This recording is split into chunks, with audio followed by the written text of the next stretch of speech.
Hello दोस्तों। आज की इस वीडियो में आप सभी का स्वागत है। आज भी हम आपका अध्याय किशोर अवस्था की ओर को जारी रखेंगे। इससे पिछली वीडियो में हमने जाना था कि किशोर अवस्था क्या होती है और हमने जाना था कि यौवन आरंभ के दौरान होने वाले परिवर्तन कौन कौन से होते हैं। इस वीडियो में हम गौण लैंगिक लक्षणों को जानेंगे। फिर हम जानेंगे कि हार्मोन्स क्या होते हैं। फिर हम जनन में हार्मोन की क्या भूमिका होती है उसको हम समझेंगे। और आखिरी में हम मानव जनन काल की अवधि को जानेंगे। तो चलिए शुरू करते हैं। हम सभी में कुछ ऐसे लक्षण होते हैं दोस्तों जिससे कि हम पहचान सकते हैं कि कौन लड़का है और कौन लड़की है। ऐसे ही लक्षणों को हम गौण लैंगिक लक्षण कहते हैं। जैसे कि उदाहरण के लिए युवावस्था में लड़कियों के स्तनों का विकास होना और लड़कों में मूंछ और दाढ़ी का आ जाना, यही गौण लैंगिक लक्षण है और इससे हम इनकी पहचान कर सकते हैं।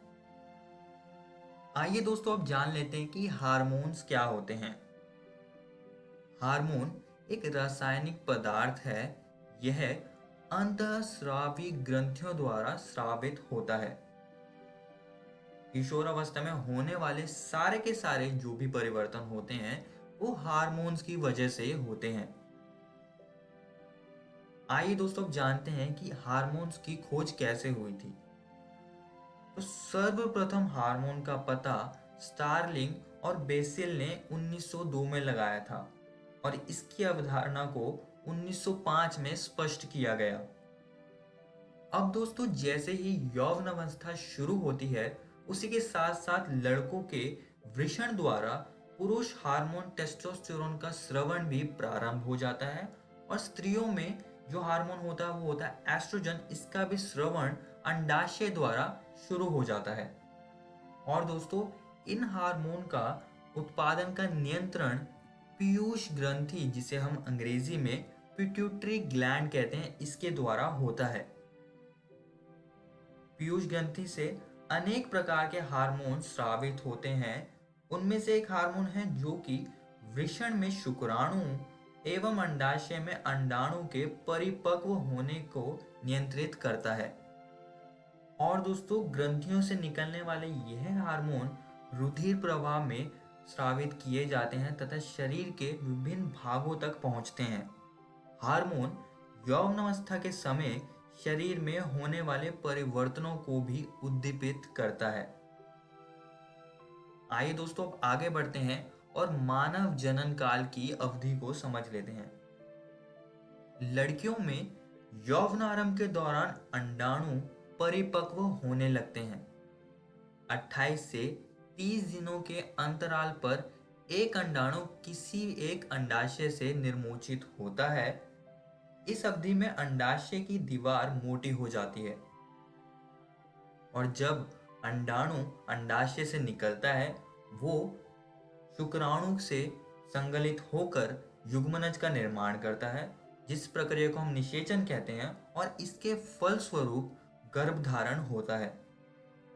और दोस्तों अगर यदि अंडाणु का निषेचन नहीं होता है तब गर्भाशय की अंदरूनी परत में जमी हुई रुधिर वाहिकाओं की परत टूटती है और योनि द्वारा बाहर आती है। इस प्रक्रिया को ऋतुस्राव या माहवारी कहते हैं और इसका जो चक्र है वो चलता रहता है। 28 से 30 दिनों में ये बार बार होता रहता है और इस चक्र को हम मासिक चक्र यानी कि मेंस्ट्रुअल साइकिल कहते हैं। तो अगर मैं सरल शब्दों में कहूं तो एक ऋतुस्राव से अगले ऋतुस्राव और ये चक्र फिर ऐसे ही चलता रहता है और इसी को हम मेंस्ट्रुअल साइकिल कहते हैं।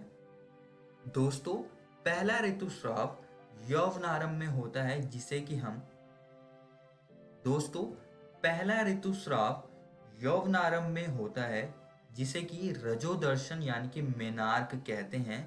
यह 12 से 14 वर्ष के बीच कभी भी शुरू हो जाता है और 45 से 50 वर्ष की आयु तक होता है और उसके बाद यह रुक जाता है, जिसको हम मेनोपॉज यानी कि रजोनिवृत्ति कहते हैं। आइए दोस्तों अब इसकी कुछ मुख्य बातें हम देख लेते हैं। ऋतुस्राव के समय सफाई का विशेष ध्यान रखना चाहिए। ऋतुस्राव के दौरान इस्तेमाल किए जाने वाले पैड को 2 से 3 बार बदलना चाहिए। इस्तेमाल किए गए पैड को सही जगह पर डिस्पोज करना चाहिए। दोस्तों, आज की इस वीडियो में हमने गौण लैंगिक लक्षणों को जाना, फिर हमने जाना कि हार्मोन्स क्या होते हैं और हार्मोन्स की जनन में क्या भूमिका होती है, इसको भी हमने समझा, और आखिरी में हमने मानव जनन काल की अवधि को जाना। और दोस्तों, मैं आप सभी को एक और बात बताना चाहता हूँ कि ये सारे जो विषय बिंदु हैं आप सभी को घर की पाठ्य पुस्तक से ज़रूर पढ़कर आने हैं। इससे अगली वीडियो में हम संतति का लिंग निर्धारण की प्रक्रिया को जानेंगे। लिंग हार्मोन के अतिरिक्त अन्य हार्मोन, कीट एवं मेंढक में जीवन चक्र पूर्ण करने में हार्मोन को योगदान को भी समझेंगे।